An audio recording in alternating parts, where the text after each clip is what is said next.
Hi hello.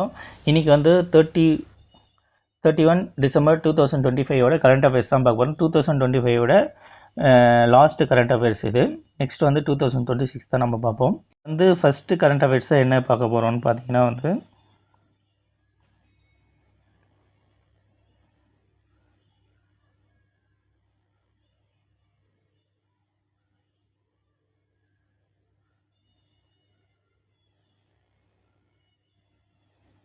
முத்திரை திட்டங்கள் முதல்வர் ஆய்வு. இதில் வந்து முக்கியமாக பார்த்தீங்கன்னா வந்து ஒரு அனல் மின் நிலையத்தை பற்றி பேசியிருக்காங்க. அதனால தான் இதை மார்க் பண்ணியிருக்கேன்.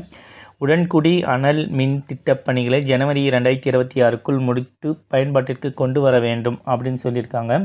உடன்குடியில் வந்து புதுசாக அனல் மின் திட்டத்தை வந்து தொடங்கியிருக்காங்க. அது வந்து ஜனவரிக்குள்ளே க்ளோஸ் பண்ணி அவங்க வந்து மின்சாரம் வழங்கணுன்ற மாதிரி அவங்க பேசியிருக்காங்க. அது வந்து இதில் வந்து முக்கியமான இம்பார்ட்டன்றதுனால அது மார்க் பண்ணியிருக்கேன். நெக்ஸ்ட்டு பார்த்திங்கன்னா வந்து நீண்டகால வளர்ச்சியை தக்க வைக்க சீர்திருத்தங்கள் அவசியம்.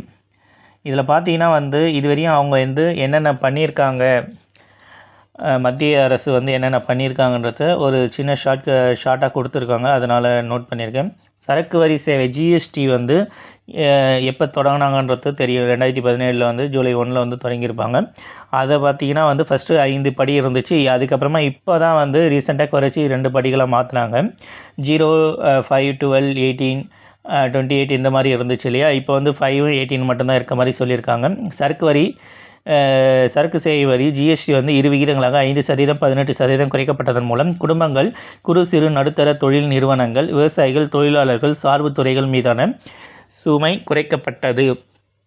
ஆண்டுக்கு 12 லட்சம் வரை வருமானம் ஈட்டும் தனிநபர்களுக்கு வருமான வரி விலக்கு வழங்கப்பட்டது. இன்கம் டேக்ஸில் வந்து கொஞ்சம் ஃப்ரீடம் பண்ணியிருக்காங்க. 12 lakhs வரையும் சம்பளம் வாங்குறாங்கன்னா அவங்களுக்கு வந்து இன்கம் டேக்ஸ் வந்து கட்ட வேண்டிய அவசியம் இல்லைன்ற மாதிரி சொல்லியிருக்காங்க.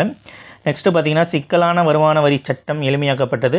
ஆண்டுக்கு ₹100 கோடி வரை விற்று முதலீட்டும் நிறுவனங்களையும் உள்ளடக்கும் வகையில் சிறு நிறுவனங்களுக்கான வரையறை விரிவாக்கப்பட்டது. காப்பீட்டு நிறுவனங்களில் 100% அந்நிய நேரடி முதலீட்டை அனுமதிக்கும் நடவடிக்கை காப்பீடு விரிவாக்கம் மற்றும் மக்களின் பாதுகாப்புக்கு ஊக்கமளிக்கும்.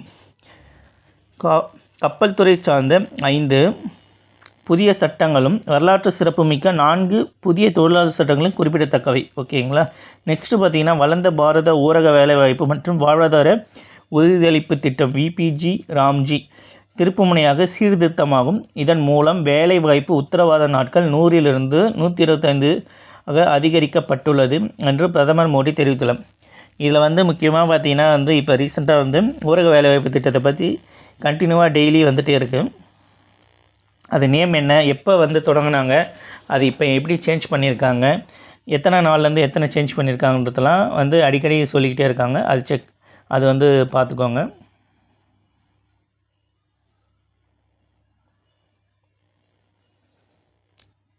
HAL தயாரித்துள்ள அடுத்த தலைமுறை பயணிகள் ஹெலிகாப்டர்.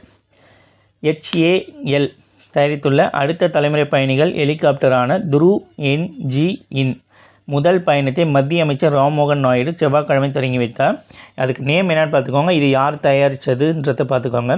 அந்த HALனா இந்துஸ்தான் ஏரோநாட்டிக்கல் நிறுவனம். ஓகேங்களா. பெங்களூரில் இருக்குது. அவங்க தான் இதை வந்து தயாரிச்சிருக்காங்க.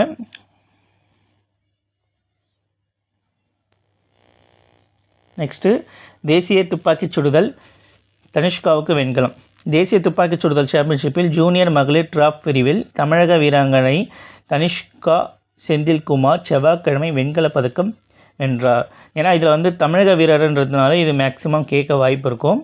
கரண்ட் அஃபேர்ஸில் தமிழகம் பேஸ் பண்ணி வர்றது எல்லாமே வந்து டிஎன்பிசியில் கேட்பாங்க. அதனால் இதில் வந்து தமிழக வீராங்கனை தனிஷ்கா செந்தில்குமார் செவ்வாய்க்கிழமை வெண்கலப் பதக்கம் வென்றார்.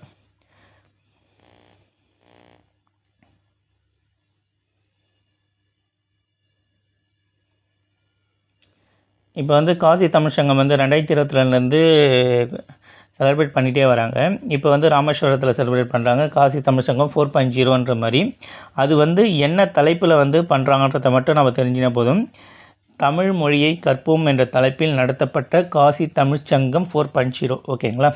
என்ன பேஸில் பண்ணியிருக்காங்க, தமிழ் மொழியை பேஸ் பண்ணியிருக்கிறதுனால இதை நான் மார்க் பண்ணி கொடுத்துருக்கேன். இன்றைக்கி கரண்ட் அஃபேர்ஸ் முடிஞ்சது. நன்றி.